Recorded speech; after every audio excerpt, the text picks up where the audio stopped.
everybody tuning in.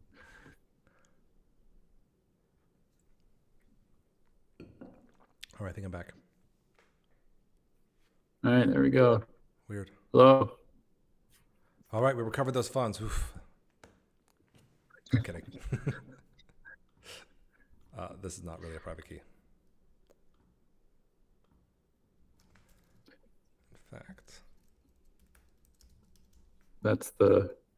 I don't know what that is. No, never mind. I won't make that joke live. What? All right, where were we? We'll ignore that. We're so back. We are so back. It's funny that everyone dropped as soon as we started talking about the contract. I don't know why that would be. That's one of the interesting parts about this. I mean, was that around the time I told everyone this wasn't I gave a lot of warnings about how this is dangerous.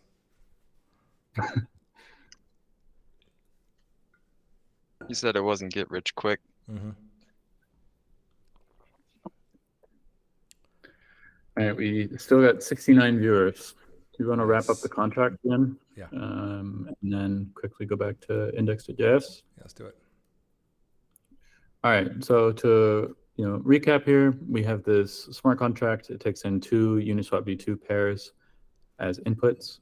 It gets some data from both of them and then uses fancy calculus, fancy math to get the optimal amounts in. We then handle execution of that, depending on whether the first token in a pool or a pair rather is WETH, or whether the second one, that's the if statement.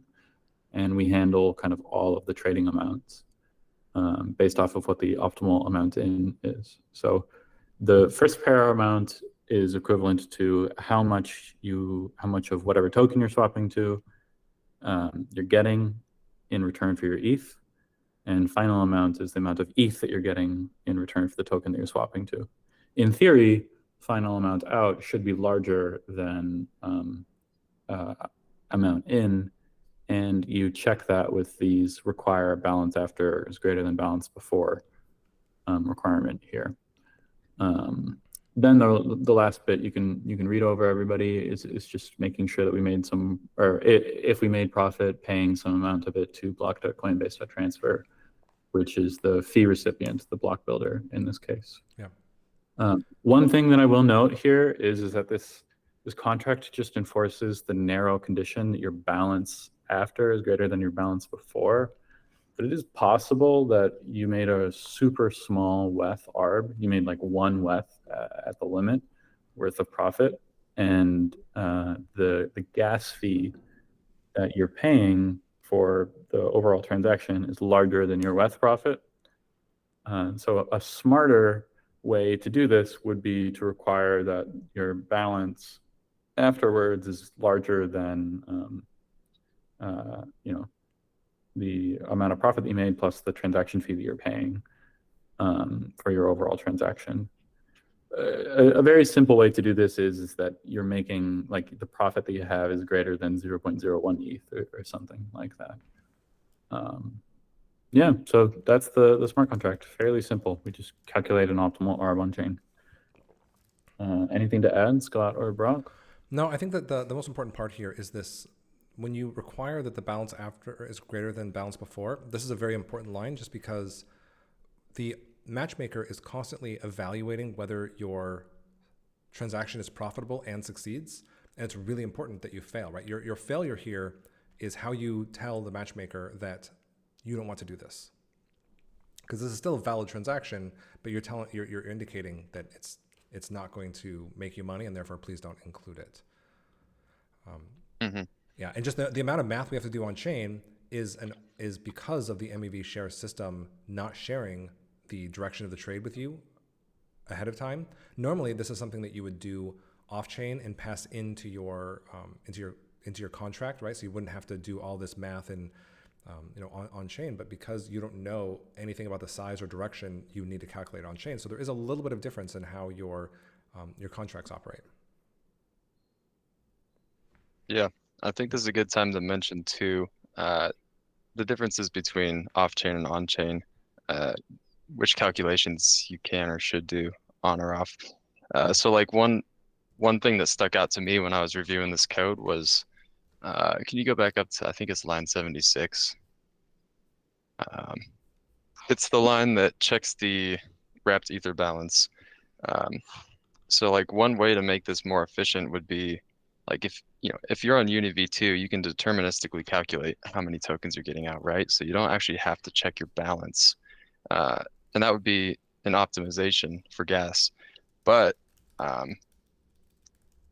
if you have, say, like a poison token, where it could lie about your balance, then you're kind of stuck with the same problem. So like here, checking the balance works because we have wrapped ether hard coded, and so we know that the contract isn't going to lie to us. But there's still vectors on chain where checking the balance might not be the only assertion that you need to make to know that you actually made a profit. So Yeah. it's important to consider the data that you have access to and the context. Yeah, right. There could be malicious things that come through in this, in here, right? It could be somebody like made up a token that looks like there's an arbitrage opportunity, but when you try to take it, it lies about it. And, it's very, I believe that simple blind arbitrage has good protections in there based on that WETH balance. But yeah, like you're saying, if you think, oh, I'm going to grab, some like Pepe 4 token, and as long as I have more of it at the end, I feel like I made money. I mean, you don't know anything like about whether that token's valuable, about whether the balance can't just be taken from you later. So be careful like what you accrue your searcher balances into.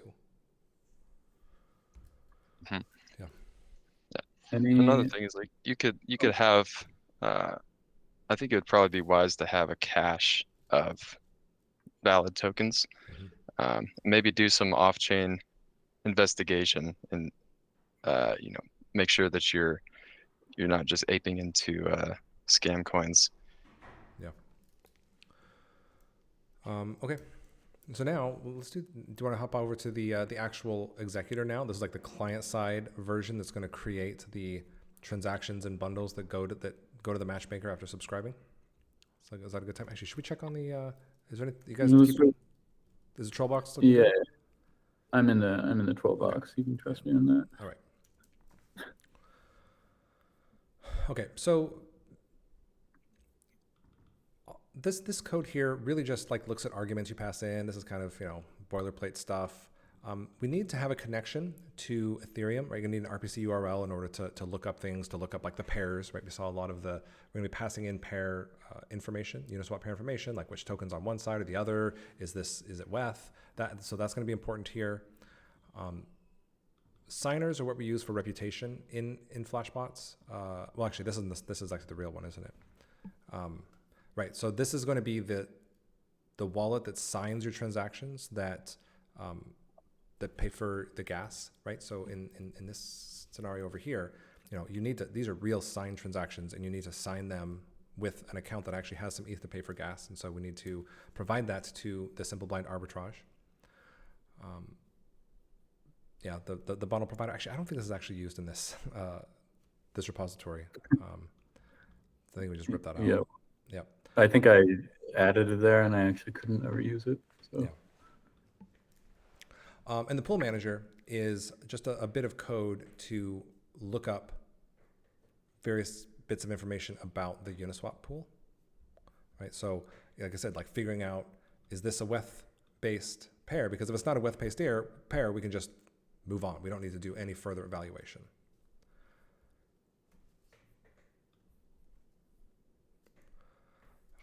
Connect to, whether you want to connect to mainnet or Goerli. Both of them are supported by the matchmaker. These are all configured in this config.json, where you can find all their URLs and the factory addresses for Uniswap in order to perform some of these verifications of these pairs. But this all comes standard. You don't need to type this in. This is in the repository. Yeah, and so all if you wanted to, also there's probably just a little bit of profit extra to make. You might find a few more arbs if you added the other Uniswap v2 forks. Yeah.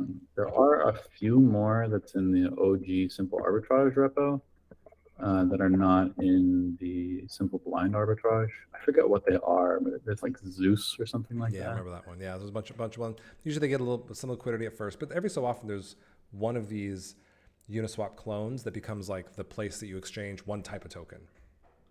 Yeah. And it attracts a lot of liquidity Right. just for a small number. So yeah, I mean, really, that's where you can take this and turn it into your own. And say, you could add a bunch more. You could add Uniswap V3, which is going to be very complicated with the way that Uniswap V3 is different from V2. But again, the harder it is, the more likely it is that somebody else didn't do it, and the more likely you are to be finding like novel MEV that you're not sitting there and having to bid 100% to get included on chain because you're competing with others who are doing the same thing. So yeah, we create an event source. This is really just connecting to that endpoint that I pulled up in the browser that was streaming that data to us. And again, this just comes right out of that config, knowing where the URL is. And when you attach an on-message callback to it, this just gets called every time a new message comes down the pipe from that endpoint that we were looking at. One thing that I think is I like to do when I'm evaluating this kind of code is I'm going to delete all this code, literally just delete, okay? In this case, all we're going to do is really log the data that's coming in. So we look at the data in there. We make sure that logs are present because without logs, we can't really know whether something is a Uniswap transaction or not. So we're just going to skip everything that doesn't even have any logs. But if